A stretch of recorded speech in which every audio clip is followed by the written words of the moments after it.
Assalamualaikum warahmatullahi wabarakatuh. Perkenalkan, nama saya Anissa Fitri dengan NIM 1930202179. Mata kuliah Pengembangan Media dan Sumber Belajar dengan dosen pengampuh Dr. Muhammad Isnaini SAG MPD. Klasifikasi media pembelajaran dan sumber belajar. Pengertian klasifikasi media. Klasifikasi mempunyai arti pengelompokan, sedangkan media merupakan alat atau bahan. Jadi dapat disimpulkan klasifikasi media pembelajaran merupakan pengelompokan alat atau bahan ajar sesuai dengan jenisnya untuk membantu proses berjalannya pembelajaran yang efektif. Klasifikasi media pembelajaran. Setyosari dan Syekh Kabudan 2005 mengemukakan klasifikasi media pembelajaran berdasarkan bentuk dan ciri fisik sebagai, yaitu media pembelajaran dua dimensi seperti contoh peta, gambar bagan, dan semua jenis media yang hanya dilihat dari sisi datar saja. Kedua, media pembelajaran tiga dimensi, contohnya meja, kursi, mobil, rumah, gunung, dan lain-lain. Selanjutnya, media pandang diam, contohnya foto, tulisan, atau gambar bintang yang dapat diproyeksikan. Selanjutnya, Gerlach dan Eli mengklasifikasikan media pembelajaran berdasarkan penggunaannya.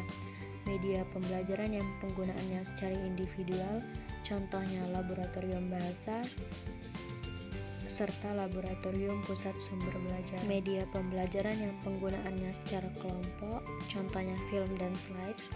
Media pembelajaran yang penggunaannya secara massal, contoh televisi, radio, dan lain-lain. Selanjutnya, Rudy Bratz mengklasifikasikan media pembelajaran berdasarkan unsur pokoknya. Ia mengklasifikasikan berdasarkan suara, visual, garis, dan gerak. Ia juga membedakan antara media siar, telecommunication, dan media rekam recording.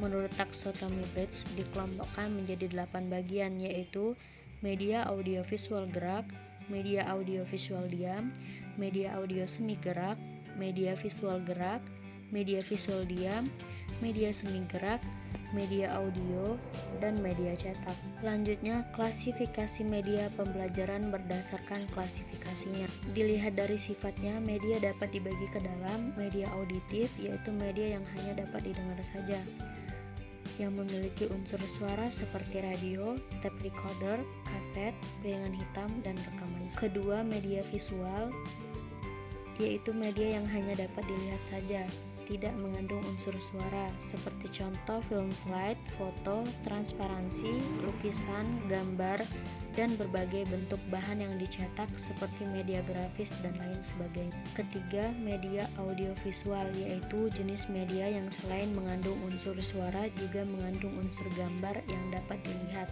seperti misalnya rekaman video, berbagai ukur film, slide suara, dan lain sebagainya. Dilihat dari kemampuan jangkauannya, media dapat pula dibagi ke dalam: 1. Media yang memiliki daya liput yang luas dan serentak seperti radio dan televisi. 2. Media yang mempunyai daya liput yang terbatas oleh ruang dan waktu seperti film slide, film, video, dan lain sebagainya. Dilihat dari cara atau teknik pemakaiannya, media dapat dibagi ke dalam: 1. Media yang diproyeksikan seperti film, slide, film strip, transparansi, komputer, dan lain sebagainya. Kedua, media yang tidak diproyeksikan seperti gambar, foto, lukisan, radio, dan lain sebagainya, dan berbagai bentuk medis grafis lainnya. Terakhir, media juga dapat dikelompokkan berdasarkan bentuk dan cara penyajiannya. Kelompok 1, media grafis, media bahan cetak, dan gambar diam. Kelompok kedua, OHP atau OTH, yaitu overhead projector dan biasanya terbuat dari plastik transparan. Yang kedua, overview projector. Yang ketiga, media slide atau film. Yang keempat, media film strip. Kelompok ketiga, media audio atau media penyampaian pesannya hanya melalui pendengaran. Kelompok keempat, media audio visual diam, yaitu media penyampaian pesannya diterima oleh pendengaran dan penglihatan, namun gambar yang dihasilkan adalah gambar diam atau memiliki sedikit gerakan. Kelompok kelima, film atau motion picture. Kelompok ke-6 media televisi. Kelompok ke-7 adalah multimedia, merupakan suatu sistem penyampaian dengan menggunakan beberapa jenis bahan belajar yang membentuk suatu unit atau paket. Selanjutnya, pengertian sumber belajar. Sumber belajar merupakan kebutuhan pokok dalam dunia pendidikan. Adapun para ahli telah mengemukakan pendapat tentang pengertian sumber belajar. Di antaranya, menurut Yusuf Hadi Miarso, sumber belajar adalah segala sesuatu yang meliputi pesan, orang, bahan, alat, teknik, dan lingkungan, baik secara tersendiri maupun terkombinasikan, dapat memungkinkan terjadinya belajar. Selanjutnya, menurut Edgar Dale mengemukakan sumber belajar adalah segala sesuatu yang dapat dimanfaatkan untuk memfasilitasi belajar seseorang. Fungsi sumber belajar. Sumber belajar tidak dapat terlepas dari proses belajar mengajar di sekolah. Sebab sumber belajar memiliki fungsi sebagai berikut. 1. Meningkatkan produktivitas pembelajaran. 2. Memberikan kemungkinan pembelajaran yang sifatnya lebih individual. 3. Memberikan dasar yang lebih ilmiah terhadap pembelajaran. 4. Lebih memantapkan pembelajaran. 5. Memungkinkan belajar secara seketika. 6. Memungkinkan penyajian pembelajaran yang lebih luas.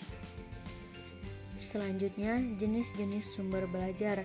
Sumber belajar terdapat beberapa jenis. Secara garis besarnya terdapat 2 jenis sumber belajar, yaitu sumber belajar yang dirancang atau learning resource by design, yakni sumber belajar yang secara khusus dirancang atau dikembangkan sebagai komponen sistem instruksional untuk memberikan fasilitas belajar yang terarah dan bersifat formal.